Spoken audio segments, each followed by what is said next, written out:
everyone, welcome to my channel. Today we are going to be making a monogram on Cricut Design Space. Just a note, we are using Cricut Design Space online for this project. So here's the monogram that I made. You don't have to do this border, we'll talk about that a little later. So the first thing you're going to want to do is go to dafont.com. and you're going to want to click initials. So the font that I used is the woodcutter font here. So you are going to click download. It opens here as a zip file. You're going to open this file and then you're going to double click the monograms and then you're going to hit install. Now I already have this installed, so I'm not going to do that. So I'm going to X out of here. So next, you're going to go over to your Cricut Design Space. You're going to type your initials. Obviously, mine are RAS.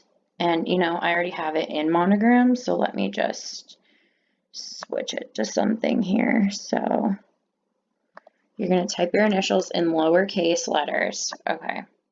Obviously, this isn't the font we're using. You're going to go up to font. You're going to search Monogram. And then here is the layer that we just installed on the computer. You're going to click on that, make this a little bigger. So as you can see, they have it where this is all one piece. You can't select this individually. So each RAS is grouped together. We're going to fix that. So you're going to go up to advanced. You're going to click ungroup to letters. Now you can see that these are individual, but you still can't break these individual letters out. So what we are going to do is we are going to insert two squares.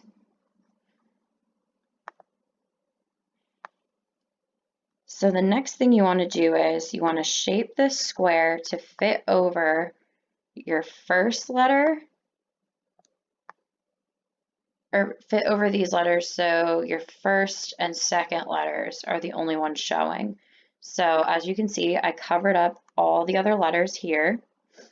And the next thing you're going to do is click your first letter and click the square at the same time. And you're going to go down here and you're going to click slice. Now you can see it's sliced out the other two letters. So you're going to want to go over here and do the same thing for the A. You want to click your A, and then the square. You can see those are selected together, and then you're going to click slice again. Once you're done there, you're going to move these out of the way, and you can see you have your R and you have your A and another A. So we are going to highlight these and get rid of that, and you're going to repeat this step on the other side. So you are going to want to cover these other letters.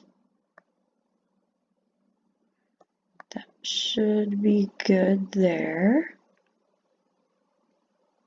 Make it a little smaller.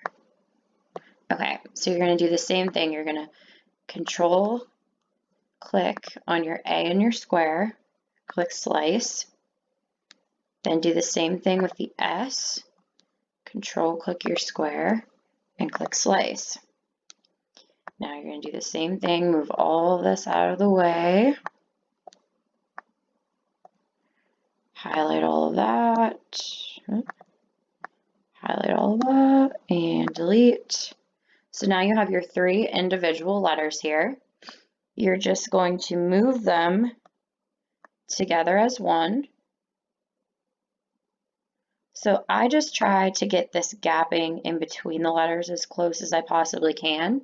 So once you get that where you think it looks even, you're going to select this and you're going to go up to a line and you're going to want to center vertically. That's going to move these letters to center and make that perfect circle. So from here, you're going to want to weld these letters together, because if I would go and click make it right now, you can see that these letters aren't put together. So I'm going to cancel that. and I'm going to select all the letters at one time and click weld. So you have your letters welded together now, and obviously you can leave it here if you wish, or you can add a little border around it. So what I did for this, I just searched images and I clicked ivy, but you can search flowers or flower ring. But obviously you guys know how to do this, and you can find your little rings to put around it. So yeah, then from here you're just going to click make it and put it in the size you want, and there you have it. I want to add another note in here about this dafont.com. As you can see, there's, oops, let's go back to the main page. As you can see, there's a lot of different fonts on here.